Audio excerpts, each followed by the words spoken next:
Aujourd'hui, on va faire un petit web flash, donc un web flash qui va parler de la retraite et de la micro-entreprise. On va aborder 2 cas de figure. Le premier, c'est: je suis retraité, je souhaite monter ma micro-entreprise, qu'on va aborder.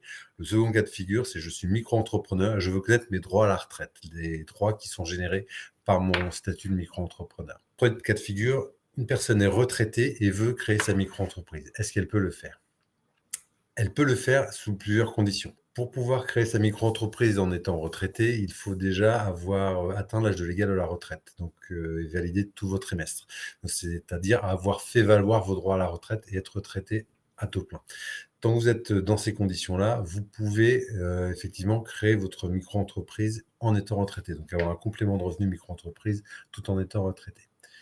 Quelques spécificités sur la pension de retraite. Le cumul de votre pension de retraite et de la micro-entreprise peut se faire ou alors totalement, ou alors être minoré au niveau de votre pension de retraite.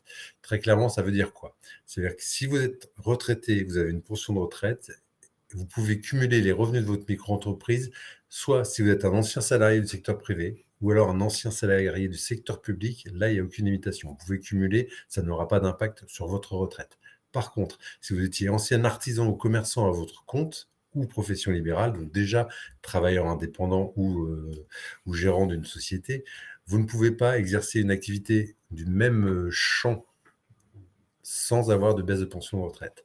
Concrètement, si vous aviez été artisan ou commerçant, vous ne pouvez pas créer une micro-entreprise en étant artisan ou commerçant. Enfin, vous pouvez la créer. Par contre, votre pension de retraite sera impactée par vos revenus.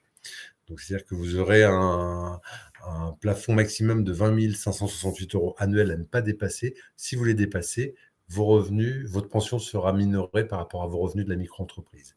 Pareil pour les anciennes personnes qui étaient en profession libérale. Si vous exercez une autre profession libérale une fois retraité, vous pourrez, votre retraite sera maintenue à taux plein jusqu'à ce que votre micro-entreprise fasse un chiffre d'affaires de 41 136 €. Et si vous dépassez ce chiffre d'affaires, le montant de votre pension de retraite sera minoré.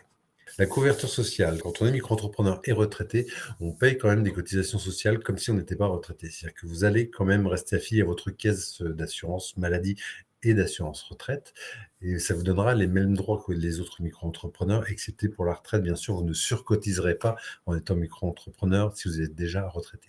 Par contre, vous aurez les mêmes droits en termes de couverture santé qu'un micro-entrepreneur entre guillemets classique.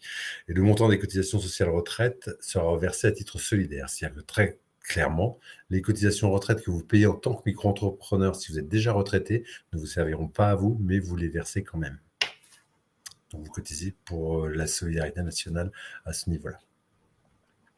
On va passer au deuxième cas de figure maintenant.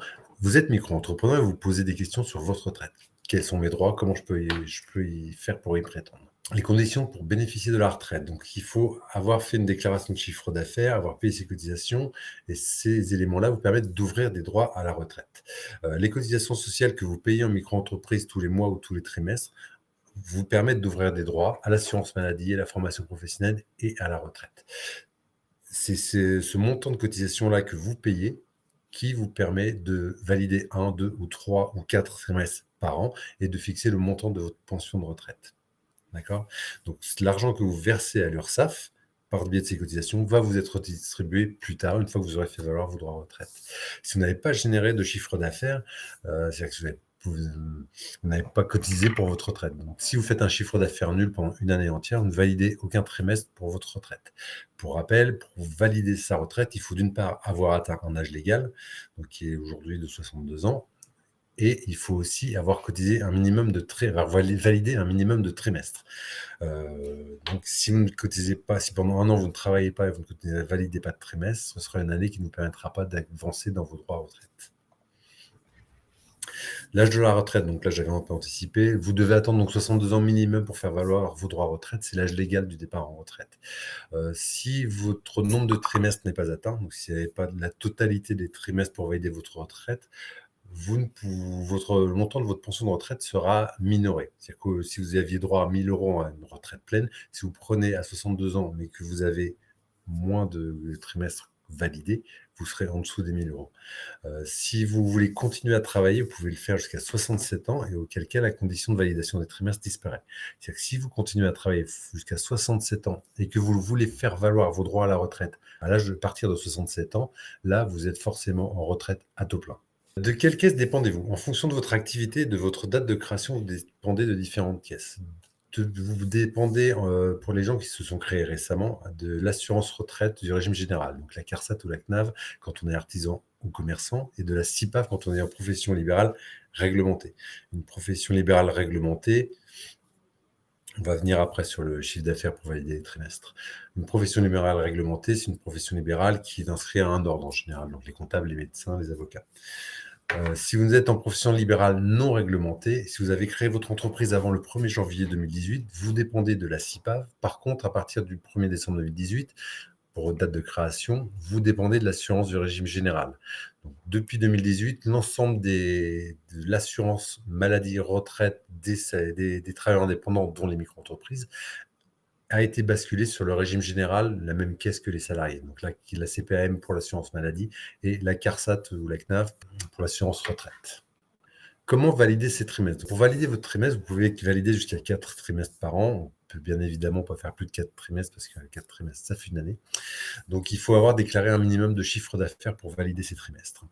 Ce chiffre d'affaires-là, il est pris en compte après un abattement forfaitaire et seul le minimum dépendra de la nature de ce seuil minimum, pardon, dépendra de la nature d'activité. Par exemple, pour les professions libérales réglementées relevant de la CIPAV, pour valider un trimestre, il faut avoir fait 2 421 € de chiffre d'affaires sur l'année. Si vous êtes à ce niveau-là, vous avez validé un trimestre et pour valider 4 trimestres, il faut sur l'ensemble de l'année civile avoir fait au minimum 9 684 €. Voilà. En cas de cumul des activités salariés et micro-entreprises, il n'est pas possible de valider plus de 4 trimestres par an. C'est-à-dire que vous ne validez pas des trimestres pour votre micro-entreprise et en parallèle des trimestres pour votre côté salarié. Donc vous aurez 4 trimestres par an de valider maximum, que ce soit par le biais de la micro-entreprise ou par le biais d'une activité salariée. Concernant les abattements, je vous parlais d'abattements sur le chiffre d'affaires à prendre en compte pour la validation des trimestres. Si vous êtes sur une activité commerciale, par exemple, vous avez un abattement de 71 % à faire sur votre chiffre d'affaires pour voir si vous êtes sur ces seuils de 2 000 et quelques euros. Alors les seuils, je vais revenir sur la diapo d'avant. Les seuils qui sont donnés là, c'est les seuls seuils qu'on ait officiellement fixés pour l'année 2022. C'est pour ça qu'on a mis que ceux-là. Les autres ne sont pas encore fixés. C'est à peu près du même ordre. À 200-300 € près, c'est à peu près du même ordre. Donc, si vous êtes en activité commerciale, vous faites de l'achat, revente, il faut prendre votre chiffre d'affaires, en enlever 71 % et le résultat sera votre chiffre d'affaires à prendre en compte pour le nombre de trimestres validés. Donc, pareil, vous voulez pour les prestations de services commerciales ou artisanales, 50 %, pour les prestations de services BNC et libéral non réglementé, 34 % et pour les libérales réglementés, 34 %. Un exemple de calcul. Vous êtes en profession libérale et vous avez encaissé 10 000 € de chiffre d'affaires sur 2021. Donc votre chiffre d'affaires global, c'est 10 000 €. Votre bénéfice théorique sera de 6 600 €. 6 600 €, c'est 10 000 € auxquels on enlève 34 % de votre chiffre d'affaires. Donc ça fait un chiffre d'affaires de 6 600 €. Ce sont ces 6 600 € là qui vont vous permettre de savoir combien de trimestres vous avez validé. Et quand on revient sur la diapo d'avant, celle-là plutôt, voilà. Donc ça veut dire que vous n'êtes pas à 7 263 €, donc vous avez validé 2 trimestres en gagnant 10 000 € de chiffre d'affaires dans l'année.